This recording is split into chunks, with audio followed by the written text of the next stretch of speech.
टिंगल केल्याशिवाय कोणी शिंगल बांधत नाही. बरोबर आहे की नाही? बरोबर आहे. त्या ठिकाणी माता भगिनी बसल्या पुरुष मंडळी बसले बसले. अरे चिल्ले पल्ले बसले याचं कुठेतरी मनोरंजन व्हायला पाहिजे. झालं पाहिजे. मनोरंजनातून समाज प्रबोधन व्हायला पाहिजे. अरे या कार्यक्रमात बारुडे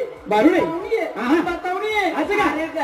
झाले मित्र खंडोबाच्या लग्नाला जायचंय आणि मित्र त्याच्यानंतर तुला दाखवतो आपल्या गावाचा दाजीचा नवरा बायकोचा भांडण. दाजीचा नवरा बायको